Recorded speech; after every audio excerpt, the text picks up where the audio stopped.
Hello and welcome to the Cheeseman Podcast. This is Brendan, your host for the show. Very special show for you today. We're delighted to be joined once again by South American football expert and friend of the show, Tim Vickery. Tim, how are you doing? Yeah, very well. Lovely to be here.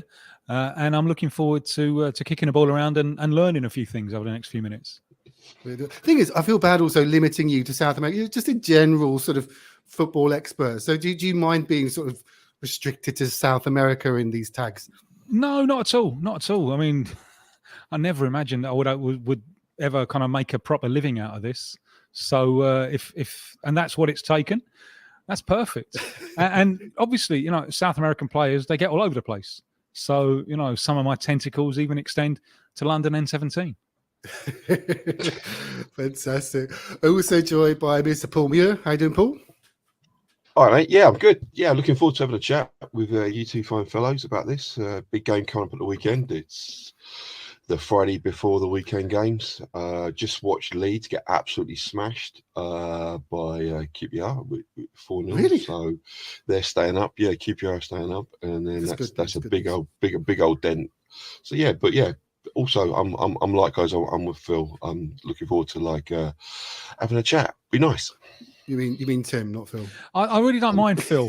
Do you know what? I really don't mind it. I don't mind it. I would just like that. I think there's two Phils. One's a rugby player and one's a celebrity chef.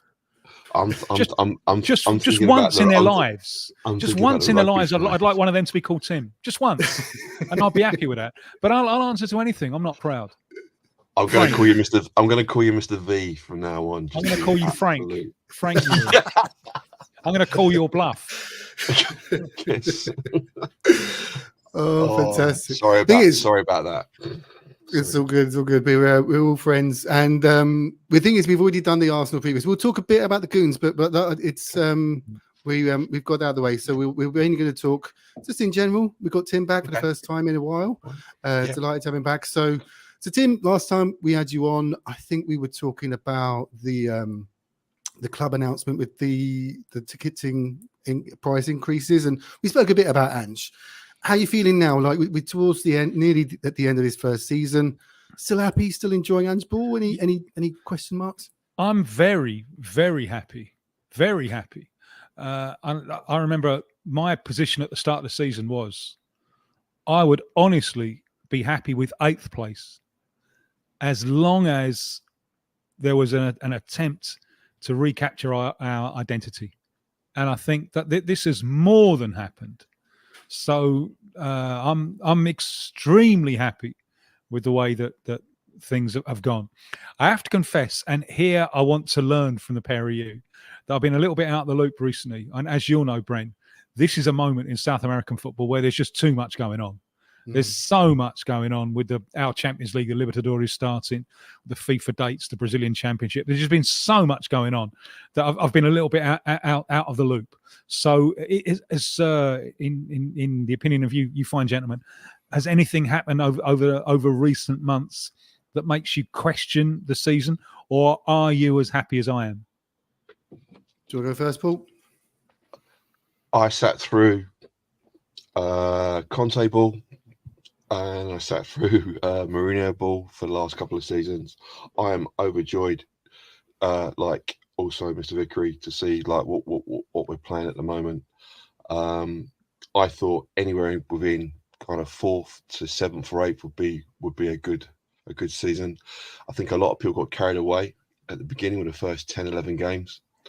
Obviously, it's a new style of football. We were searching around for identity. We were searching around for some kind of style of play after what Conte and Stellini for a few games, and then Mason obviously at the back end of last season. We've got that now. It's come a little bit unravelled with a few different pieces. Like we've not been found out. We've just stumbled a little bit.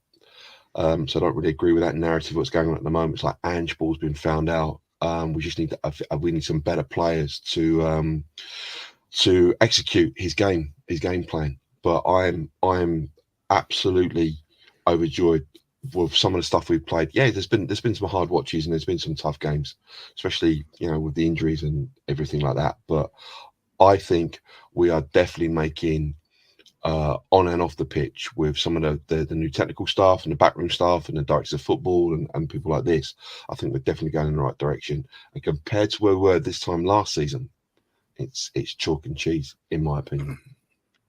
Yeah, I'm on board with that.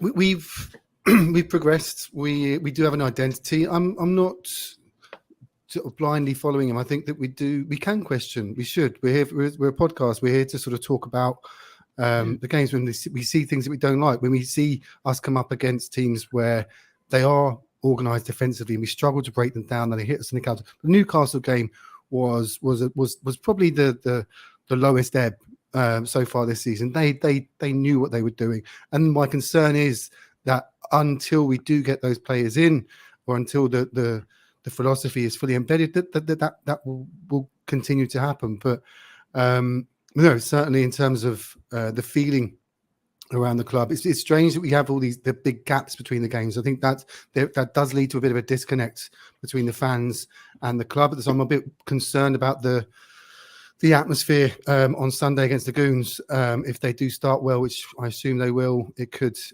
dampen the crowd. But no, all in all, Ange is an incredible communicator. And the football, as we said, we do have an identity. We are seeing it, and I agree with you. I don't think that we're being found out. I think it is more a case of embedding it. Is just time, repetition, because you can see it with like Brighton played Man City, and you could sort of see the contrasting styles there. You could see Brighton trying to play. You see what they were trying to do. They just couldn't do it because they didn't quite have the players. And Man City was so good with their press. And this is football these days, and we are part of that. So yeah, and I'm happy. I'm going to say overjoyed. We'll see how we get on Sunday in the remaining games we have against Chelsea and City and the other games that we have with Liverpool. And but yeah, it just feels that the feeling around the club is a lot better, and that's important. And we pretty much guaranteed fifth, and that's, if you'd given that to us at the start of the season, that's a good result. I think probably the first thing that we all thought right at the start of the season was, wow, there are going to be days when this goes badly wrong. Yeah. Because it's a very, very bold approach. And the question always with this is, what happens then? After it goes badly wrong, is there a loss of belief? And so far, I don't think that has happened at all. I am concerned about the game on Sunday, because if it goes badly wrong in that one, that's a big thing. That'll be tough to assimilate. What do you reckon, Frank? What do I think? I think the fans held their nerve, and I think Dejan Kuzeski said this about in the piece he did after the Chelsea game, where we got 2 players sent off. Maddison hobbled off a bad knee as well. Sorry, bad ankle in that game, and we went down to 9 men, and we still played the way we want to play. I was expecting the crowd to. I was at the game. It was obviously at home, and I couldn't believe what I was hearing from the crowd and the people around me. We're very easy to boo. We're very easy to go negative quite quickly as a fan base. Certainly, what we've seen over the last couple of seasons, but we held our nerve as a fan base, and we applauded it, and we could see what Angie's trying to do. We could see that the guys are trying and they're doing the basics professionally, and they're trying to win their duels. They're trying to play the way that the coach wanted them to play. And Eric Dyer, 5 millimeters the other way, would have won it for us quite clearly, because he millimeters offside. That was the game when I thought, this is the guy for us. And I think he's built up enough credit at the minute to see us through over these little kind of bumps. That's what I think. Just looking at the big picture, Tim, in terms of where we will finish in the league, obviously now 5th place doesn't get Champions League after what happened. It was quite fun to see the Goons knocked out, but then City went, Liverpool got knocked out of the Europa, and West Ham knocked out of Europa as well, and so it's 5th isn't going to get Champions League. Are you okay with Europa? The thing is, for me as well, it seems a bit more like a competition that we can actually win. And people, and we spoke about this yesterday in the preview, but that it is quite hard for British teams to win the Europa League, bearing in mind that the schedule and that there's not as much support from the Premier League in terms of scheduling for teams in it. But we can win that. We can win that competition. We can rotate during the group stage, and it'd be great to see us lift that trophy. Yeah, and it is a tough one, this, isn't it? Because the Champions League, it's not only the money you get as a consequence, it's also how that helps you attract players. It's it's big in that sense. But if you look at it, I don't think we're anywhere near ready for the Champions League yet. I mean, I think Arsenal is a perfect example. I mean, you have to say it. Really, really impressive in the Premier League this season. Really, really impressive. But in the Champions League, it's been different. You know, they struggled against Porto, and they struggled against Bayern, and they struggled to create in those games. It's a different thing. It's a different level, and I don't think we're anywhere near that yet. So I can see the pros of the Champions League in terms of this makes it easier to attract players.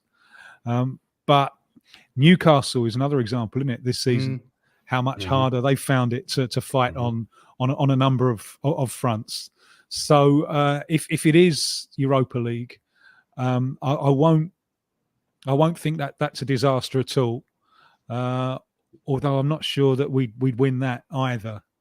I think maybe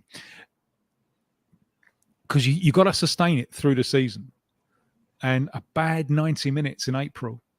You know, look what happened to Liverpool, who are a better side than we are at the moment.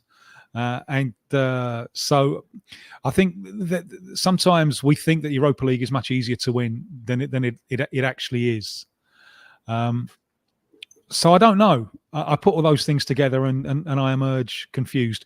If we do get the fourth place, well, that makes us more attractive to the world's leading players. Possibly that would be for the better, because for the moment I don't see us winning either the Europa League. Mm-hmm. Paul, are you at peace with Europa if it does? I mean, like I said, it's quite doom and gloom to assume that we're going to finish fifth. We can finish fourth still. We've got 2 games in hand on Villa. We'll be 3 after Saturday. But just if they do win against Chelsea, that's a 9-point gap, and it just starts to look a bit shaky. Yeah, it's a tough hill to climb at that point, to summit that. I'm with Tim. I don't think the squad's anywhere near deep enough. I think 1 to 11 when we sort out our midfield, I think we could probably do quite well in the group stages. But it's obviously if one of those players, 2 of those players gets injured, we don't have the quality of backup. It would need a fire sale of like 6 or 8 players going out this summer, and then maybe 5 or 6 of equal quality or better quality than we've got already to come in and even make us like competitive. So I don't think that's going to happen, to be honest. So I'm fine with Europa League. I worry about playing like 2 games a week, sometimes 3 games a week. But that's just a workload of a modern footballer or a modern elite football team. Excuse me. So I'm fine with Europa. I really am. I think we could see that there are some difficult ties. It does create, especially with a new format. Trying to work it out the other day, it seems quite convoluted. But to answer your question, no, I don't. We're not ready for. We're nowhere near ready for Champions League. I think Europa League, I'd be happy with next season. Yeah, we got Champions League under Conte, and we stank the place out. Like we were terrible. Like I went to the Sporting Lisbon game with Sandro, and it was did terrible. you? You've not mentioned that before. Did you guys? Sorry. I had to name drop. He's going to be at the Goons games. Keep an eye out for him, Paul. Oh, I believe it. Didn't he? He made his debut.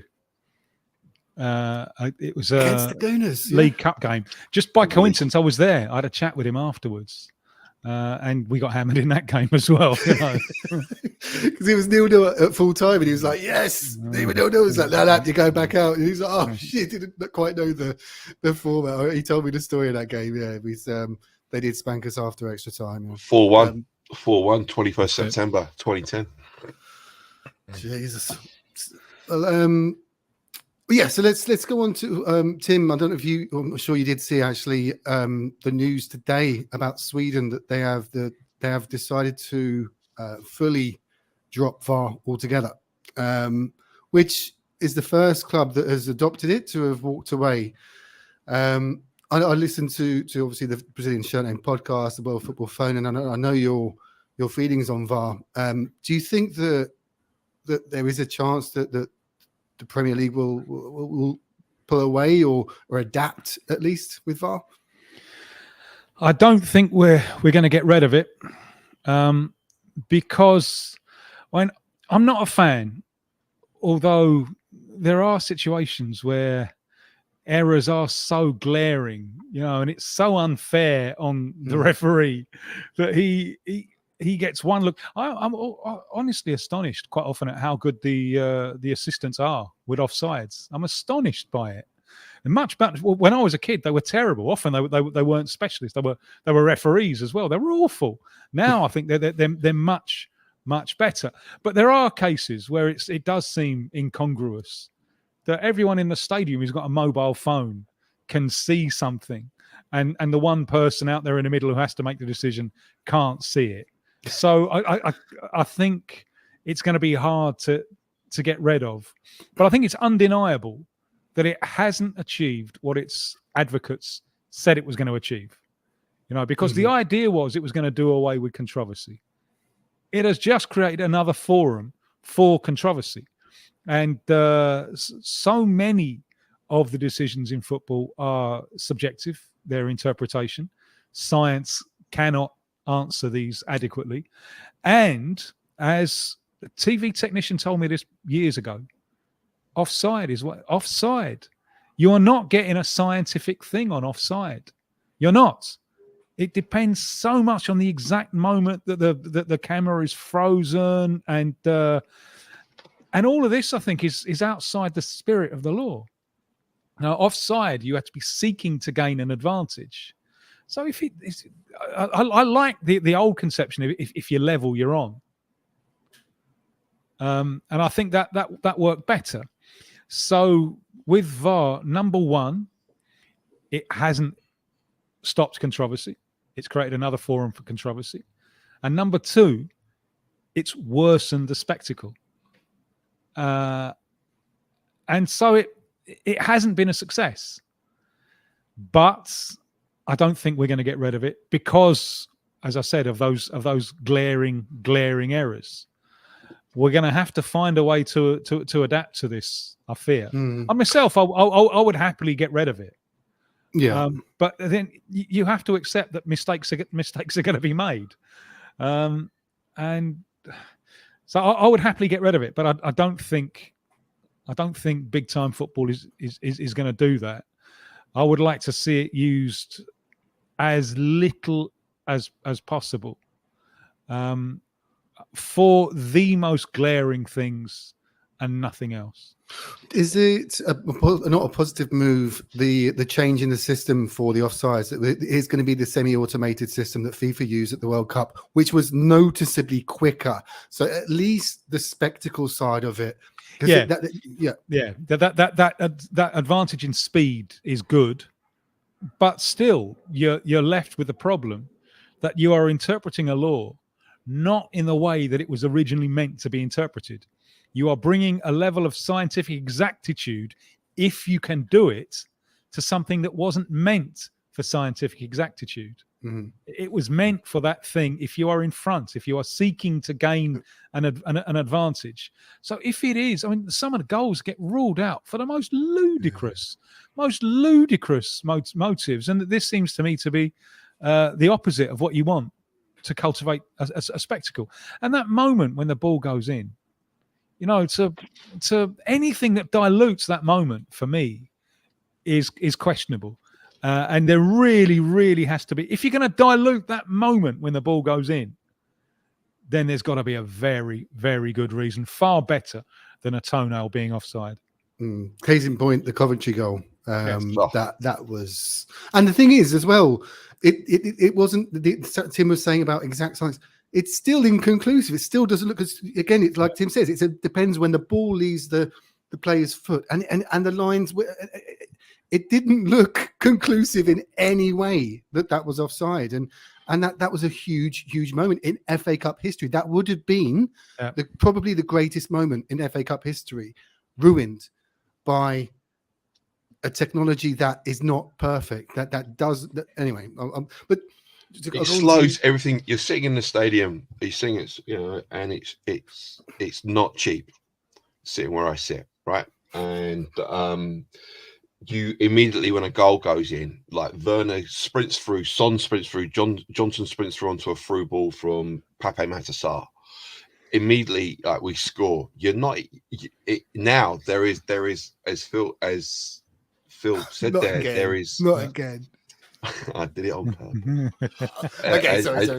As Tim said there, you don't want to lose that moment. We're going to have to talk about Belize in a minute. I can feel it coming on. You don't want like 60,000 people like all looking at the linesman or all looking up at a video monitor. It's mad, because now we're getting to that point now where it's almost like the immediate thing is like, you look up at the screen and you want the instant kind of like the confirmation yourself that VAR aren't going to spoil your moment, and it just takes away from that euphoric moment. And and some of the checks take so long. You just standing there because you can't. It's not like rugby where they show it on the big screen and you see what the TMO's seeing in rugby. You're just standing there in the stadium. You don't know what's going on, and sometimes it's like 2 minutes, 3 minutes, and you've got like Andy Madlett just standing there, like with his finger to his ear, kind of like, all right, so VAR, and you might as well just get your phone out and like just go on the Wi-Fi in the stadium and look on Sky or BT or whatever it is now, Discovery over here, and just like check it, because you'll learn more looking at a TV screen than the thing 15 meters that you're paying so much money to see. It's ludicrous. It turns you into TV audience. That's what it does. It's wrong.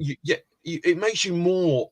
It just makes you more automated. It's just like, okay, so we'll just be fed this thing from a guy in a porter cabin in Stockley Park. It's taken away, as Vickery said, it's taken away from the spectacle, and you can't allow that. You can't allow it, because this is a product that we're selling worldwide for millions and billions of pounds, and we're still getting it wrong. Goal line technology obviously works, that's 99.9% correct. Okay, that's fine. I'm also with Mr. Vickery saying about, like, I'm astonished at how the linesmen keep up with the play.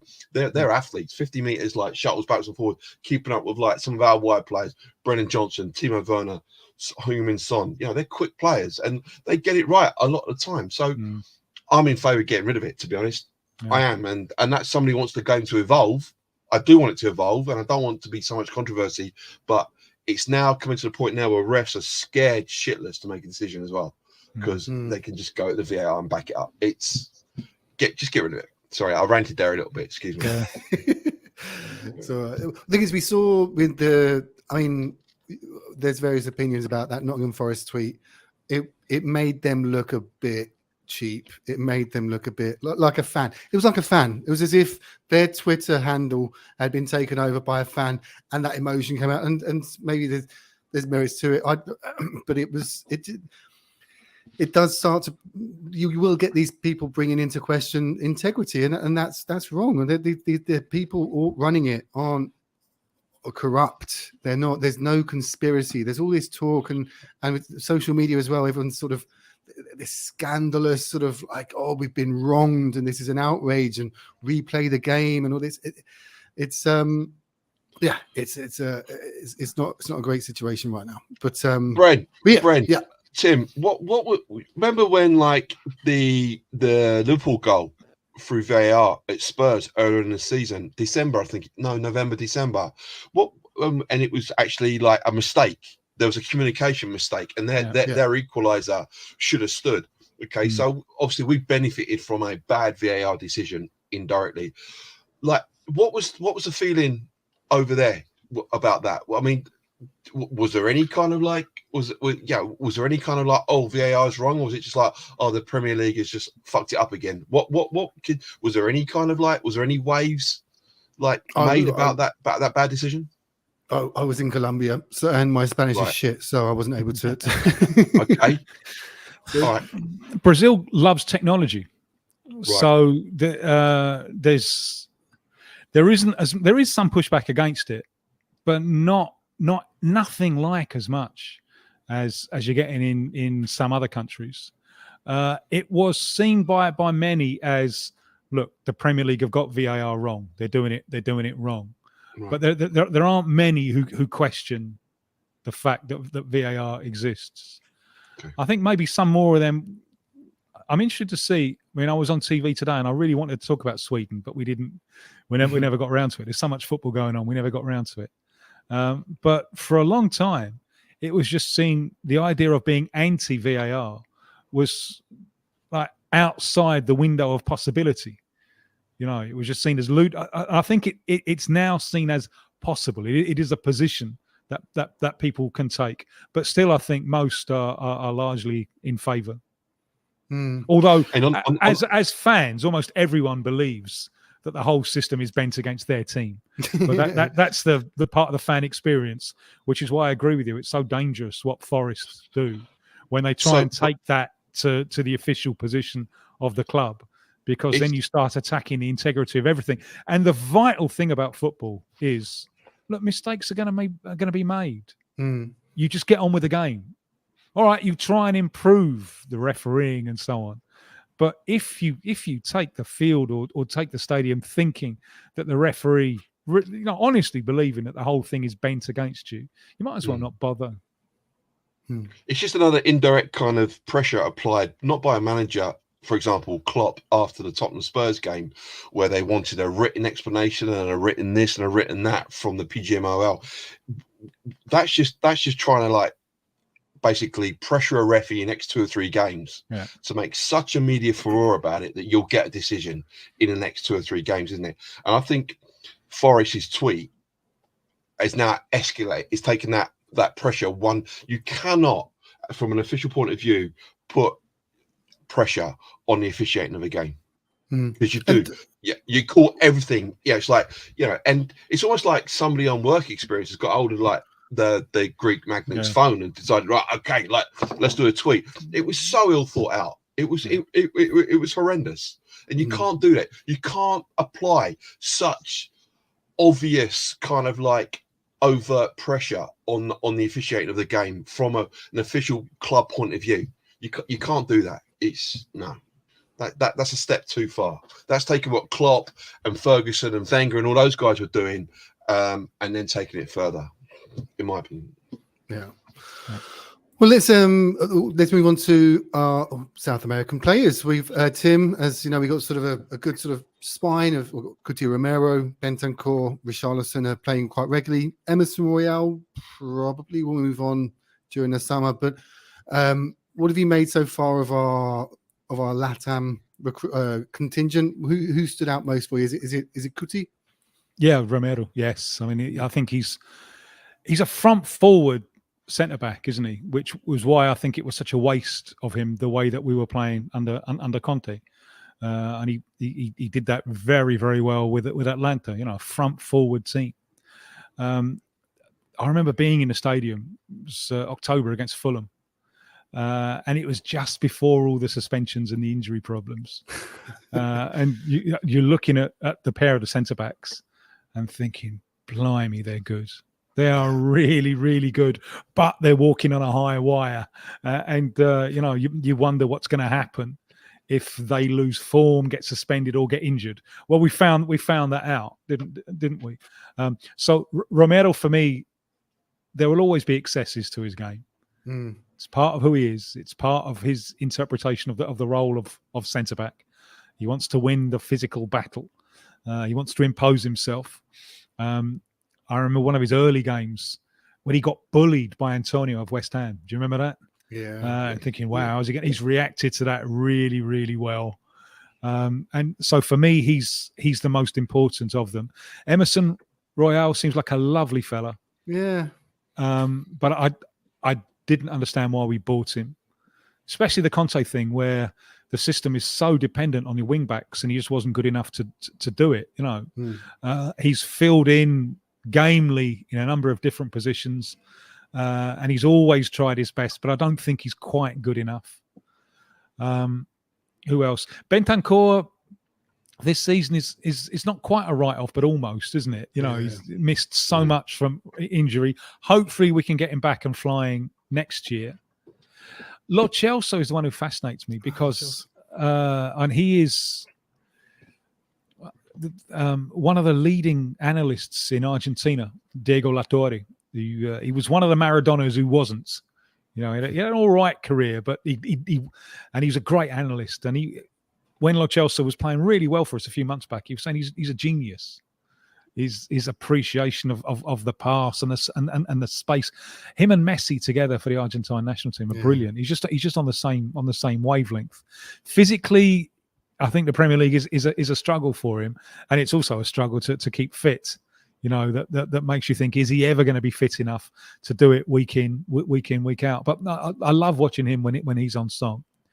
And Richarlison, you get service into the box, and he's not going to hide, and he's going to attack it. He doesn't give you a great deal else. And he was another one. I just couldn't understand why we bought him.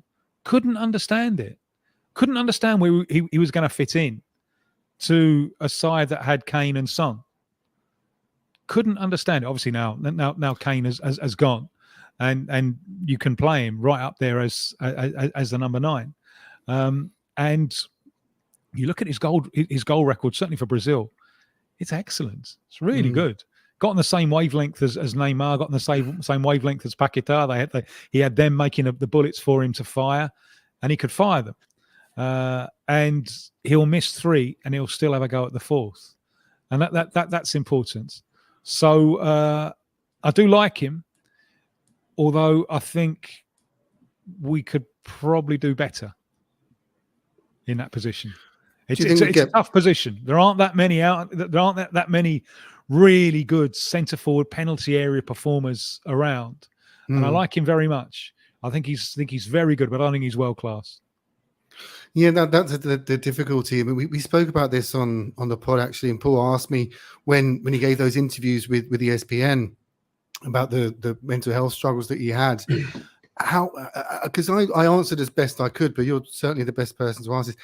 How heavy does the Brazil number 9 shirt weigh on players? So after the Brazil were knocked out of the World Cup in really, really tough fashion, he did demonstrate. He did speak about the struggles that he had, and he had people that were close to him that betrayed him, and he did speak about suicide. He did, and that was as we saw with Delhi as well. How has it been reported in Brazil? I gave as much of an answer as I could, but yeah, well, that number 9 thing is an interesting observation because unfortunately I'm going to have to take this one down the other end of the Seven Sisters Road. And Gabriel Jesus went into the World Cup Russia 2018 as the man, as the solution for the centre forward position, and his goal scoring record was fantastic. He went through that World Cup and didn't score a single goal in a side that was attacking, an attractive attacking side, and he's never recovered from it. That continues to be a trauma for Gabriel Jesus, that 2018 World Cup. He's hardly scored for Brazil since. In fact, he scored 1 goal in 5 years for Brazil, which came in, and he's played lots. And that came in stoppage time of a friendly against South Korea that they were already winning 4-1. You know, it's not a particularly important goal. And, you know, he wanted to run away from the number 9. He didn't want to play as a number 9 anymore, you know. So that was all because of what happened in that World Cup in Russia. You know, so, yes, it's a huge thing. It's a huge thing. And Richarlison says, you know, when he's out there training, he imagines he's playing against Argentina in a World Cup. So, yeah, it's a big thing. But obviously, in his case, there are other things as well. You do wonder a little bit if he's really born for export. How do you mean? You wonder if living abroad isn't, because living abroad, as you'll know, Brent, it's not for everyone. I've never spoken to him, but you wonder with him if in a perfect world for him, he would still be in Brazil. I know. I'm just through Sandro. Like when he was at Watford, that Herrera Gomez was the daddy for Brazilians. Any Brazilian that was playing in London, Herrera Gomez was the go-to guy. They'd do barbecues, play music. So he had that sort of reminder of home. He had that sort of comfort of familiarity with other Brazilians, not just for Spurs. There was David Luiz, there's Oscar from Chelsea, and some of the Arsenal Brazilian players as well, Willian, etc. So, but yeah, he does seem to be very much a family person, and like a very, and that's a Brazilian thing as well. The connection with your mum and the family. comparison with Sandro is because Sandro was such an extrovert. So, you know, I mean, I remember the press officer at Tottenham telling me he's at the centre of everything, you know, and he's playing darts and, you know, so some people really, really enjoy the experience. Others just kind of get through it. And I wonder in his case, if that's an extra difficulty. The fact of living away from home is an extra difficulty. One thing I was in the stadium for that Fulham game with one of my stepdaughters, who's obviously Brazilian, and the thing that she really picked up on, it was great seeing the whole thing from her eyes. She couldn't believe the stadium, couldn't believe it. You know, it's like wow, and she just loved the whole atmosphere. It was great, and but one thing she really picked up on, you know, she doesn't speak any English, said the crowd are really on his side. You know, that the crowd are really willing him to succeed. And I thought it was really interesting that she picked up on that. Yeah, no, I think we with the crowd, we are a good crowd. We can get on top of it, and the atmosphere at the new stadium, for me, it's still a work in progress. It's like the old one. And he got nasty with Davo, didn't he? Got nasty with Davo Sanchez. I hate it when that happens. Yeah, he was thrown to the bus though. That he would, you know, to be thrown in like that by contact and then to be subbed in that game by Stellini, by contact, it was Stellini, excuse me. Yeah, I was where you guys were talking. I was thinking about Davison Sanchez, and you know, we needed, and I say we as in the metaphorical we here, we needed a scapegoat, and I think sometimes clubs fans do need a scapegoat, and unfortunately, Sanchez was that. There's always been one, hasn't there? It was John Pratt for years. It was Gary Stevens for a while. You know, the crowd. I mean, there are things I love about the Tottenham crowd, and I hope this still happens. But I love the fact that old players are welcome when unless they blotted their copybook. Yeah, you know, Judas ain't welcome. Yeah, obviously, and for very, very clear and obvious reasons. But you know, usually old players come back. You know, there's a warm welcome for our old friend Tony Galvin, or a game a few years ago, Peter Crouch come back with Stoke, and it was at Wembley, and I was there, and he got a big welcome. And I've always loved that about the Tottenham crowd. I think that's a really big-hearted. You have a bond with this person. All right, he's moved on. Obviously, he's moved down in the world, or he wouldn't be playing for the other side. But I've always loved that. But one thing which I've never liked is that quite a Brazilian, you know, that need to find a scapegoat in the team and blame everything on him. And I think that's historically one of the crowd's characteristics as well. Yeah, unfortunately, that was Sanchez. I think our South American contingent this season, excuse me, you know, we haven't seen enough of Gio. I'd like to have seen a little bit more of Lo Celso. I watched a lot of him when he was at Villarreal, and I thought, we could do with him. Yeah, we could do with that guy. That kind of, he played a little bit off to the left at Villarreal. He played a bit deeper. He could like, you know, he could join. He could go beyond their kind of like, you know, their forward player. Thought, okay, Lo Celso, yeah, but he's never really. There were rumours, quite strong rumours that he was a difficult character. A lot of people were saying that. You know, I don't think he's ever shown any dissent on the pitch to any of the crowd or his teammates or anything like that. So it's obviously something happened in training. So I understand there might be a little bit of history with him and the club there, but obviously that's just rumour. Bentancur, when you watch him, he's still not moving like anywhere near what he was doing before the injury at Leicester he got with his knee. So I think, as Vickery says there, it's probably you're just going to write this season off for him. Emerson Royale, I love.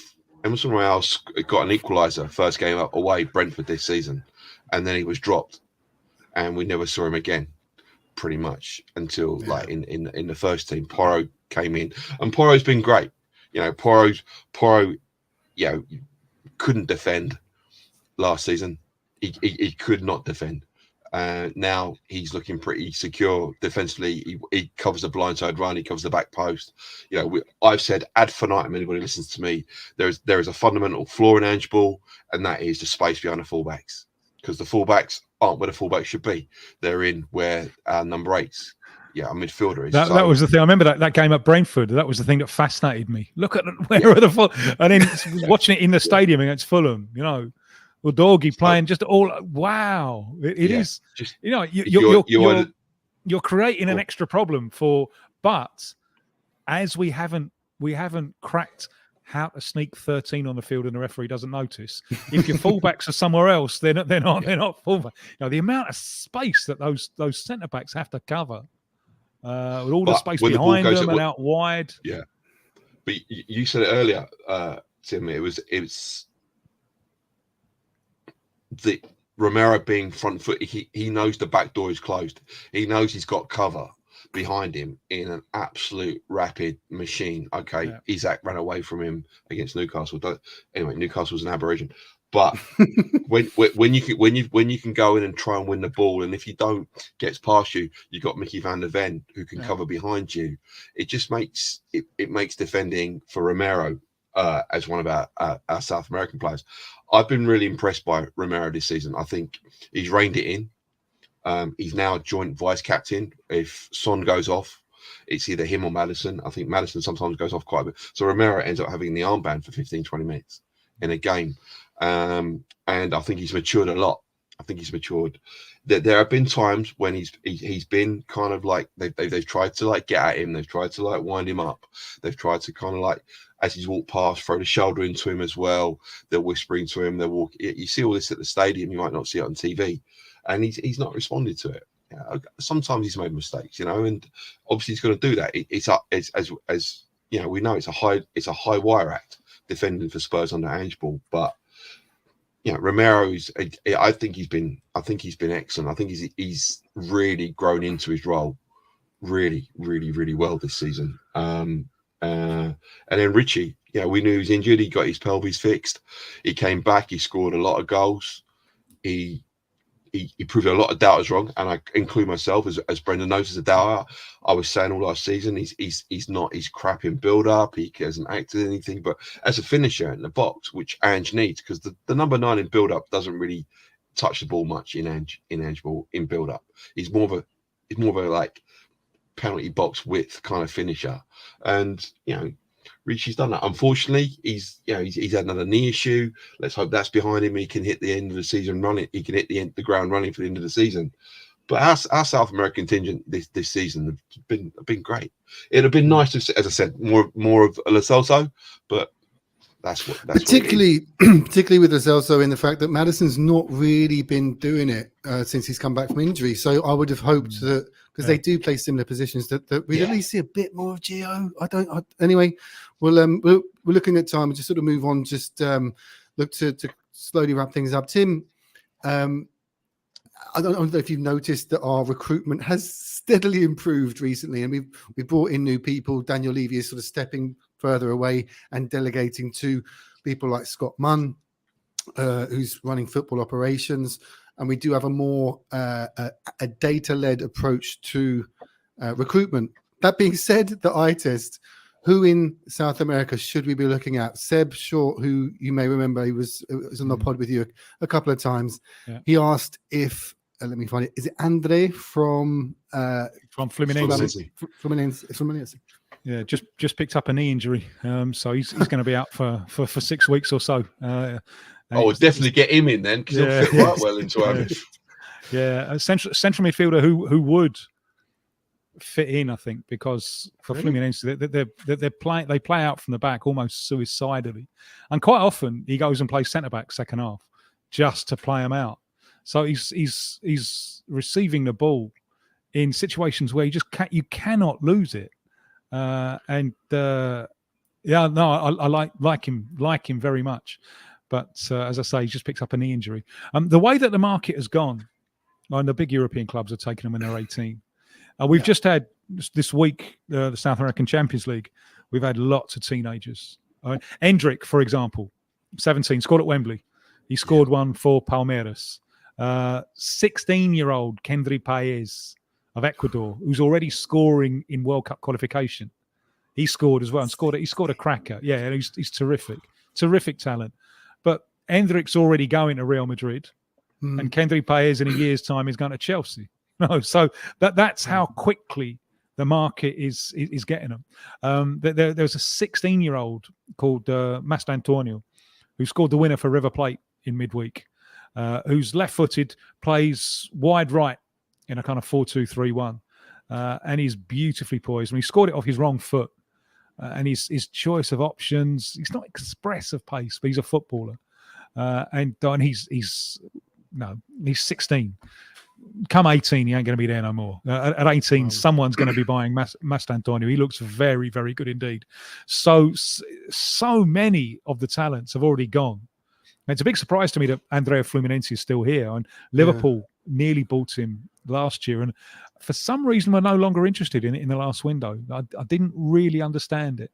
So one place to look is, I haven't seen much of him because he played 10 games, I think, in South America before he moved. 10 games. He's an Ecuadorian centre-back called Joel Ordóñez, who plays for Bruges, who are still involved in a European, I can't remember which one of the European things it is, but Bruges are still in the semi-finals. And he's a centre-back who's physical and classy. And I remember seeing him and thinking, wow. I saw his second game, and look at that. That's interesting. And I haven't seen a lot of him for Bruges. I've just seen one or two games, but he's progressing well with them. And to play our way at centre back, you got to be good. Yeah, you got to be quick, and you got to be good. And so he's one who may be worth a look. But I didn't know Van der Ven when they bought him. You know, he's off my radar. So anyone who's seeing Van der Ven and buying him, they're all right with me. Can I just ask a quick question there? You guys are over there. Whenever I see South American players come to European football or the Premier League, I watch a lot of Premier League, and I need to watch more European football. I'm getting there. These kids come over at such a young age, and they play with zero fear. Hendrick, when he came on at England, and he just went straight up against was it Stones, I think it was, or it might be Maguire, and just literally okay, I might be this little kind of 70, but I'm still going to show you that I deserve to be here. Is that something? I know they come from a different socio-economic background out there, but why is that? Sandro, for example, he came over and he played. He didn't have any fear. We spoke to him at our social, and you chatted to him, and he talks about his background. He came over. There's a little bit of doubt that we find out now, but when you see him play, you thought this guy's got no doubt. This guy is absolutely just going to back himself, and I see that a lot with South American players. It's a hard school, It's a really, really hard school, right, So the ones who've come through it, they've come through one of the best filters in the world. But it doesn't work for all of them. They're that thing of living abroad at such an early age. Footballers, 18-year-old footballers, tend to be much younger than normal 18-year-olds because those years in your teens, when you're out doing stupid stuff, the kind of stuff that can get you in trouble but can mature you, they've got to focus on their football. Because they've got to get through that filter. And quite often, the youth development people say that the big problem here is when they sign the first big contract, because suddenly, sweetie shop time, and that they might move house, and you don't know what's in their fridge, and so quite a few of them get lost at that point. And one of the things that's happening with Brazil now, with Brazilian football, and it loses its promises at the age of 18. They go. But the big clubs, they've got the money to buy back. And they buy back from Europe. They buy back two kinds of players. They buy back the veterans who are at the end of their career and looking to run it down, but they also buy the ones who've gone to Europe and haven't come off. Okay. That's really big. You know, the good players who, for whatever reason, they just haven't made the grade in Europe. Mm. So it doesn't work for all of them, and it's not going to work for all of them because, and essentially, what the European clubs are doing now is a futures market. You know, they're buying on promise rather than on reality. So obviously, that's not going to work. There are going to be cases on Real Madrid, for example, Vinicius Junior, and when they bought him at 16, they couldn't have him until he was 18. When they bought him at 16, you're thinking this is madness. It's turned out to be a huge bargain. But they also bought a fella called Renier from Flamengo. What's happened to him? You know, he was a massive hope, different type of player, not quite as quick. What's happened to him? He's one who they're not going to make their investment back on, you know, and that's the way that it works. I do worry about them moving so early. Do worry about it. I can see, in footballing terms, I can see the benefits. You want to get them adapted on the field to a quicker type of football as soon as possible. But from the point of view of the human being, that can be very difficult because some of them can just be out of their depth. Just on an anecdotal sort of level, for me, coming in, I moved to Brazil 2006, so 18 years. Playing football, I have a house in a condominium, which I built recently, and there's a football pitch, like a five-a-side. So we were playing against some of the kids, and they were kids. They were playing barefoot. I was wearing my trainers and stuff, and the conditioning, they were like, it was almost as if playing barefoot was a benefit. Playing barefoot gave them an advantage. It was insane. It was insane how how strong they were in that part of their body, how their ankles wouldn't roll. They would go into challenges. The conditioning was so remarkable. I always remember that the first time sitting there thinking, it's not fair. They've got those shoes on. It's just ridiculous. But anyway. Just smash him, get him a tackle, give him a reducer. Well, we go for an hour now. So Tim, thank you so much for joining, Tim. It's been an absolute pleasure talking to you again, mate. Cheers, my pleasure. And we're going to need it. Big one on Sunday. It reminds me so much. Reminds me so much of 71. Reminds me so much of 71. You know, last league game of the season. We've won the derby 10 years earlier, right? The double is considered impossible, right? So we've won the double 10 years earlier. It's considered impossible then, you know. And 10 years later, a very different Arsenal side from the one that we won the double with. They can win the double. On Saturday, they got the FA Cup final against Liverpool. But on Monday, they're at White Hart Lane. And it wasn't goal difference then, it was goal average, right? So this is really bizarre, right? Yeah. So Arsenal win the league if they beat us or if they draw 0-0. If they draw 1-1, they don't win the league because it's goal average. It's average and not goal difference. I remember this. So this is a night at White Hart Lane. It's the Monday night. And obviously everyone is there because all of Tottenham, the only objective is stopping the Arsenal from winning the double. It's the only objective. And so, you know, that old White Hart Lane had way more than 50,000 people in there. And another 100,000 people locked outside. You know, it was just absolute fucking chaos in the streets because it was huge. It was huge because we got to stop them doing the double. And right towards the end of the game, I think it's Ray Kennedy scores with a header. And at 1-0 to the Arsenal. And he said afterwards he regretted doing it because Tottenham were then even more furious. And the last few minutes is Arsenal desperately hanging on. And as I've said, if it was 0-0, Arsenal win the league. If it's 1-1, they don't. So, you know, Ray Kennedy scoring and Tottenham provoked into a reaction almost makes it worse for Arsenal, but they hang on. They win 1-0, and then the Saturday later, Charlie George scores the winner and lies on the field, and they beat Liverpool 2-1, and they win the double. So Sunday reminds me. Obviously, they're not going to win a double this time, but Sunday reminds me horribly of 1971. Oh God! I know. I'm nervous. We'll be fine. We'll be fine. Form goes out the window. It's a derby. Form goes out the window. I'm holding on to that.